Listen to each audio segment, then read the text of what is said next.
Sir ਅਗਲੀ ਜਿਹੜੀ ਆਪਾਂ ਗੱਲ ਕਰਦੇ ਹਾਂ ਜਿੱਦਾਂ ਸਟਾਕਸ ਨੂੰ ਲੈ ਕੇ ਆਪਾਂ ਕੀਤਾ ਸੀਗਾ, ਤੁਸੀਂ ਐਨਵੀਡੀਆ ਦਾ ਜ਼ਿਕਰ ਕੀਤਾ ਵੀ ਹਾਰਡਵੇਅਰ ਡਰਿਵਨ ਜਿਹੜੇ ਸਟਾਕ ਆ ਉਹਨਾਂ ਦੀ ਪੂਰੀ ਬੱਲੇ ਬੱਲੇ ਹੋਈ ਆ। ਹੁਣ ਉੱਦਾਂ ਵੀ ਓਵਰਆਲ ਅਜੇ ਤਾਂ ਇਹ ਜਿਹੜੀਆਂ ਕੁਝ ਕੰਪਨੀਆਂ AI ਵਾਲੀਆਂ, ਕੁਝ ਨਹੀਂ ਮੈਜੋਰਟੀ ਅਜੇ ਓਪਨ ਨਹੀਂ ਆ ਪਬਲਿਕ, ਜਿਹੜਾ IPO ਉਹਨਾਂ ਦਾ ਜਿਹੜਾ ਉਹ ਨਹੀਂ ਹੋਇਆ, ਬਟ ਫਿਰ ਵੀ ਡਰਾਈਵ ਬਹੁਤ ਕਰ ਰਹੀਆਂ। ਜਿਹੜੀਆਂ ਕੰਪਨੀਆਂ ਇਹਨਾਂ ਦੇ ਵਿੱਚ ਇਨਵੈਸਟ ਕਰ ਰਹੀਆਂ ਆ ਉਹਨਾਂ ਦੇ ਆਪਣੇ ਆਪ ਜਿਹੜੇ ਸਟਾਕ ਆ ਉਹ ਤਾਂ ਨੂੰ ਜਿਹੜੇ ਉਹ ਜਾ ਰਹੇ ਆ। ਸੋ S&P 500 ਨੂੰ ਕਾਫੀ ਜ਼ਿਆਦਾ ਇਹਨਾਂ ਨੇ ਉਛਾਲ ਦਿੱਤਾ ਹੈਗਾ। ਆਪਾਂ ਦੇਖ ਰਹੇ ਹਾਂ 7000 ਤੋਂ ਉੱਤੇ ਚੱਲ ਰਹੀ ਆ। ਇਹਦਾ ਮਤਲਬ ਕੀ ਆ ਟੈਕ ਇੰਡਸਟਰੀ ਦੇ ਲਈ ਓਵਰਆਲ, ਇਹਦਾ ਕੀ ਜਿਹੜਾ ਇਸ ਦੇ ਵਿੱਚ ਮਤਲਬ ਹੈਗਾ? ਹਾਂਜੀ ਰਾਜਕਨ, ਯਾਹੂ ਫਾਈਨੈਂਸ ਦੀ ਰਿਪੋਰਟ ਆ ਉਹਦੇ ਵਿੱਚ ਇਹ ਕਿਹਾ ਕਿ ਜਿੰਨੇ S&P 500 ਦੇ ਰੀਸੈਂਟ ਆ ਪਿਛਲੇ ਦਿਨਾਂ ਵਿੱਚ ਕੁਝ ਮਹੀਨਿਆਂ ਵਿੱਚ ਪਿਛਲੇ ਸਾਲ ਕਹਿ ਲਓ, ਇਹਦੇ ਵਿੱਚ ਜਿੰਨੇ ਗੇਨ ਹੋਏ ਆ ਇਹ ਸਾਰੇ ਦੇ ਸਾਰੇ ਆਲਮੋਸਟ ਸਾਰੇ ਜਿਹੜੇ ਆ ਇਹ 8 ਸਟਾਕਸ ਦੇ ਨਾਲ ਹੋਏ ਆ। ਇਹਦਾ ਮਤਲਬ ਕੀ ਆ, ਹੈਨਾ, what does it mean? ਇਹਦਾ ਮਤਲਬ ਇਹ ਹੈ ਕਿ ਜਿਹੜੀ ਸਟਾਕ ਮਾਰਕੀਟ ਹੈ ਇਕੱਲੀ ਆਰਟੀਫਿਸ਼ੀਅਲ ਇੰਟੈਲੀਜੈਂਸ ਨੂੰ ਲੈ ਕੇ ਆਪਟੀਮਿਸਟਿਕ ਨਹੀਂ ਆ, ਉਹਦੇ ਉੱਤੇ ਡਿਪੈਂਡੈਂਟ ਵੀ ਹੋ ਗਈ ਆ। ਕਿਉਂਕਿ ਓਵਰਆਲ ਤੁਸੀਂ ਦੇਖਿਆ ਕਿ ਮੇਨ ਸਟਰੀਟ ਉੱਤੇ ਲੋਕੀ ਥੋੜੇ ਜਿਹਾ ਸਕੁਈਜ਼ਡ ਆ, ਪਰ ਨਾਲ ਦੀ ਨਾਲ ਤੁਸੀਂ AI ਦੇ ਸਟਾਕਸ ਦੇਖੋ ਤੇ ਉਹਦੇ ਵਰਗੇ ਤੇ ਲੱਗਦਾ ਕਿ ਕੋਈ ਹੈਨਾ ਗੱਲ ਹੀ ਕੋਈ ਨਹੀਂ। ਜਿਹਦੇ ਵਿੱਚ ਅਲਫਾਬੈਟ ਵੇਖ ਲਓ, ਐਨਵੀਡੀਆ ਦੇਖ ਲਓ, ਬ੍ਰੌਡਕਾਮ, ਮਾਈਕਰੋਸਾਫਟ ਤੇ ਬਾਕੀ AI ਦੇ ਇਨਫਰਾਸਟ੍ਰਕਚਰ ਹਨਾ ਜਿਹੜੇ ਨਾਂ ਹੈਗੇ ਆ ਉਹ ਬੇਸਿਕਲੀ ਇਸ ਜਿਹੜੀ ਸਟਾਕ ਮਾਰਕੀਟ ਆ ਉਹਦਾ ਕੋਰ ਬਣਦੇ ਪਏ ਆ, ਹਨਾ, ਜਿਹੜੀ ਪਿੱਛੇ ਜਿਹੜਾ ਉਛਾਲ ਅਸੀਂ ਦੇਖਦੇ ਪਏ ਆ। ਪਰ ਤੁਹਾਨੂੰ ਪਤਾ ਰਿਸਕ ਕੀ ਆ, ਰਿਸਕ ਦੇ ਨਾਲ ਇਹ ਆ ਕਿ ਜੇ ਮੋਨੇਟਾਈਜੇਸ਼ਨ ਹੈ ਆਰਟੀਫਿਸ਼ੀਅਲ ਇੰਟੈਲੀਜੈਂਸ ਦੀ ਘਟ ਜਾਂਦੀ ਹੈ ਤੇ ਬ੍ਰੌਡਰ ਮਾਰਕੀਟ ਨੂੰ ਵੀ ਇਹਦਾ ਜਿਹੜਾ ਫੀਲ ਕਰੂਗੀ, ਹਨਾ, ਉਹਨੂੰ ਮਾਰਕੀਟ ਕੁਡ ਫੀਲ ਇਟ। ਤੇ ਹੁਣ ਭਾਰਤ ਦੇ ਵਿੱਚ ਇਹ ਆ ਕਿ ਓਪਰਚੁਨਿਟੀ ਕੀ ਆ ਕਿ ਜੇ ਆਰਟੀਫਿਸ਼ੀਅਲ ਇੰਟੈਲੀਜੈਂਸ ਜਿਹੜੀ ਕਿ ਅਡਾਪਸ਼ਨ ਰੀਅਲ ਬਿਜ਼ਨਸ ਤੇ ਆਪਰੇਸ਼ਨਸ ਦੇ ਵਿੱਚ ਆ ਜਾਂਦੀ ਆ ਤੇ ਜਿਹੜੀ ਅੱਜ ਦੀ ਆਪਟੀਮਾਈਜੇਸ਼ਨ ਇਹਨਾਂ ਦੀ ਇਨਵੈਸਟਮੈਂਟ ਵਿੱਚ ਹੈਗੀ ਉਹ ਕੰਪਲੀਟਲੀ ਜਸਟੀਫਾਈਡ ਆ।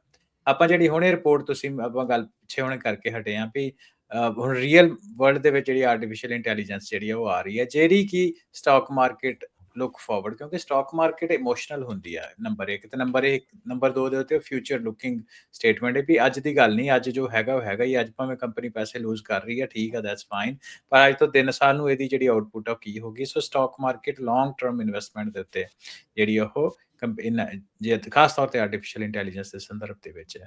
ਸੋ ਮੈਂ ਇੱਕ ਡਿਫਰੈਂਟ ਰਿਪੋਰਟ ਪੜ੍ਹਦਾ ਸੀ ਕਿ ਜਿੰਨੇ ਛੋਟੇ ਟਾਈਮ ਦੇ ਵਿੱਚ ਆਰਟੀਫਿਸ਼ੀਅਲ ਇੰਟੈਲੀਜੈਂਸ ਨੇ ਮਿਲੀਅਨੇਅਰ ਜਾਂ ਬਿਲੀਅਨੇਅਰ ਵੀ ਇਵਨ ਲੋਕ ਬਣਾਏ ਆ, ਇਤਿਹਾਸ ਵਿੱਚ ਇਦਾਂ ਕਦੇ ਵੀ ਨਹੀਂ ਹੋਇਆ।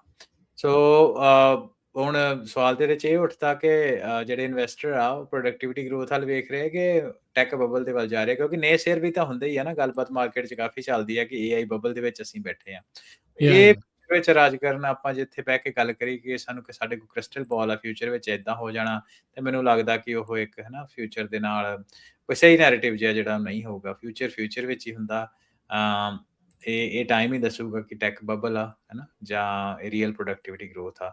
ਜੋ ਮੈਨੂੰ at this point in time ਲੱਗਦੀ ਆ ਔਰ ਰਾਜਕਰਨ ਉਹ ਪ੍ਰੋਡਕਟਿਵਿਟੀ ਗਰੋਥ ਲੱਗਦੀ ਆ ਕਾਫੀ, ਹੈ ਨਾ, ਪਰ ਨਾਲ ਦੀ ਨਾਲ ਇਹ ਹੈ ਕਿ ਕੁਝ ਕੰਪਨੀ ਜਿਹੜੀਆਂ ਹੋਣਗੀਆਂ ਉਹ ਉਦਾਂ ਸਰਵਾਈਵ ਨਹੀਂ ਕਰਨਗੀਆਂ, ਕੁਝ ਕੰਪਨੀ ਜਿਹੜੀਆਂ ਬਹੁਤ ਜ਼ਿਆਦਾ ਸਰਵਾਈਵ ਕਰਨਗੀਆਂ। ਜਿਹੜੇ ਇਨਵੈਸਟਰ ਹੰਡੇ ਵਰਤੇ ਇਨਵੈਸਟਰ ਹੁੰਦੇ ਉਹ ਵੀ ਆਪਣੇ ਪੋਰਟਫੋਲੀਓ ਨੂੰ ਡਿਵਰਸੀਫਾਈ ਕਰਦੇ ਆ ਤੇ ਉਹਨਾਂ ਨੂੰ ਪਤਾ ਹੁੰਦਾ ਕਿ ਜੇ ਅਸੀਂ 10 'ਚ ਇਨਵੈਸਟ ਕਰਦੇ ਹਾਂ, ਜੇ 3-4 ਨੇ ਛਾਲ ਮਾਰੀ ਜਾਂ 2 ਨੇ ਬਹੁਤ ਜ਼ਿਆਦਾ ਵੱਡੀ ਛਾਲ ਮਾਰੀ ਤੇ ਬਾਕੀ 8 ਡੁੱਬ ਵੀ ਗਈਆਂ ਤੇ ਕੋਈ ਨਹੀਂ, ਉਹ ਇਸ ਤਰੀਕੇ ਦੇ ਨਾਲ ਚੱਲਦੇ ਆ। ਪਰ all take this with a grain of salt, ਜਿੱਦਾਂ ਆਪਾਂ ਕਹਿੰਦੇ ਆ ਵੀ ਹਾਂ ਇਹ ਤੋਂ ਆਪਾਂ ਕੋਈ ਮੁੱਲ ਕਰਨੀ ਵੀ AI is here to stay, exactly ਇਦਾਂ ਹੀ ਚੱਲੂਗੀ। ਉਹਦੇ ਤੇ ਜਿਹੜੇ ਉਹ ਸਵਾਲ ਹੋ ਸਕਦੇ, ਇਵੈਂਚੁਅਲੀ ਇਹਨੇ ਅਸਲੀ ਰੂਪ ਧਾਰਨ ਕੀ ਕਰਨਾ ਆ ਉਹ ਡਿਫਰੈਂਟ ਜਿਹੜਾ ਉਹ ਹੋ ਸਕਦਾ ਆ।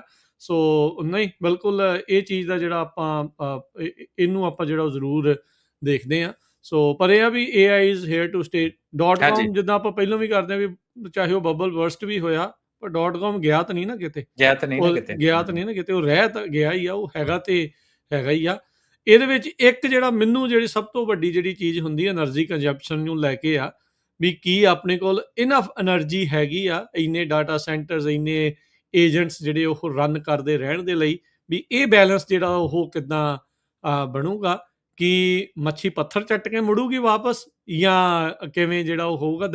that's the one thing I am seeing ਵੀ ਉਹ ਮੈਂ ਦੇਖ ਰਿਹਾ ਵੀ ਇਹਦਾ ਸੋਲੂਸ਼ਨ ਕਿੱਥੇ ਜਾ ਕੇ ਆਪਣੇ ਉਹਦਾ ਰਾਜਕਰਨ ਸੋਲੂਸ਼ਨ ਨਿਊਕਲੀਅਰ ਦੇ ਉੱਪਰ ਆ। ਕਾਫੀ ਟਾਈਮ ਪਹਿਲਾਂ ਨਿਊਕਲੀਅਰ ਤੋਂ ਲੋਕਾਂ ਨੇ ਪਾਸਾ ਮੋੜ ਲਿਆ ਸੀ। ਫੁਕੂਸ਼ੀਮਾ ਜਾਂ ਜੋ ਰਸ਼ੀਆ ਦੇ ਵਿੱਚ 80s ਦੇ ਵਿੱਚ ਹੋਇਆ ਸੀ, ਉਹਦੇ ਕਰਕੇ ਲੋਕੀ ਨਿਊਕਲੀਅਰ ਤੋਂ ਪਾਸੇ ਨੂੰ ਮੁੜ ਗਏ ਸੀ। ਪਰ ਉਹਦੇ ਬਾਅਦ ਫਿਰ ਪੈਰਿਸ ਸਮਿਟ, ਕਲਾਈਮੇਟ ਸਮਿਟ ਹੋਇਆ, ਉਹਦੇ ਵਿੱਚ ਕਲਾਈਮੇਟ ਚੇਂਜ ਦੀ ਗੱਲਬਾਤ ਤੁਰ ਪਈ, ਤੇ ਲੋਕੀ ਜਿਹੜੇ ਆ ਉਹ ਜਾਂ ਲੋਕੀ ਦੇ ਕਹਿਣ ਦਾ ਮਤਲਬ ਜਿਹੜੀ ਪੂਰੀ ਦੁਨੀਆ ਰੀਨਿਊਏਬਲ ਵੱਲ ਹੋ ਗਈ। ਪਰ ਰੀਨਿਊਏਬਲ ਐਡੀ ਛੇਤੀ ਤੁਸੀਂ ਉਹਨੂੰ ਕਰ ਨਹੀਂ ਸਕਦੇ ਜਿੰਨੀ ਛੇਤੀ ਦੇ ਵਿੱਚ AI ਦਾ ਜਿਹੜਾ ਮੈਨੂੰ ਬਬਲ ਤਾਂ ਨਹੀਂ ਕਹੂੰਗਾ, ਪਰ ਜਿੰਨੀ ਛੇਤੀ AI ਆਈ ਹੈ ਨਾ।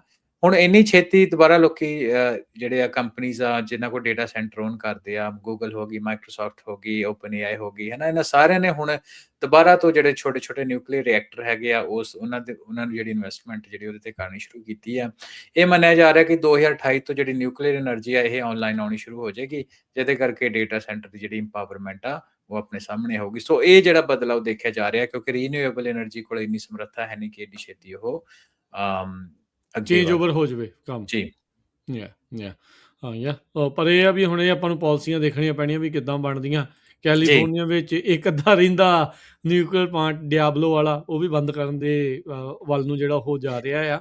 ਸੋ we have to see future ਰਾਜਕਰਨ ਜੋ ਦੇਖਣ ਨੂੰ ਆਪਾਂ, ਚਲੋ ਇਹਦੇ ਬਾਰੇ ਇੱਕ ਡੈਡੀਕੇਟਡ ਹਾਂ ਤੁਸੀਂ ਆਪਾਂ ਪਹਿਲਾਂ ਵੀ ਟਾਕ ਸ਼ੋਅ ਵਿੱਚ ਇਹਨੂੰ ਅੱਧੀ ਗੱਲ ਨੂੰ ਛੱਡਿਆ, ਆਪਾਂ ਇਹਦੇ ਬਾਰੇ ਡੈਡੀਕੇਟਡ ਟਾਕ ਸ਼ੋਅ ਕਰਾਂਗੇ, ਜ਼ਰੂਰ ਕਰਾਂਗੇ ਵੀ ਕੀ ਕਿੱਧਰ ਨੂੰ ਜਾ ਰਿਹਾ ਜਿਹੜਾ ਫਿਊਚਰ ਆ ਉਹ ਮੌਜੂਲਰ ਨਿਊਕਲੀਅਰ ਐਨਰਜੀ ਵਾਲਾ ਆਪਾਂ ਨੂੰ ਦੇਖਣ ਨੂੰ ਮਿਲ ਰਿਹਾ ਸਾਹਮਣੇ। ਛੋਟੇ-ਛੋਟੇ ਐਨਰਜੀ ਦੇ ਰਿਐਕਟਰ ਹੋਣਗੇ instead of one big energy plant.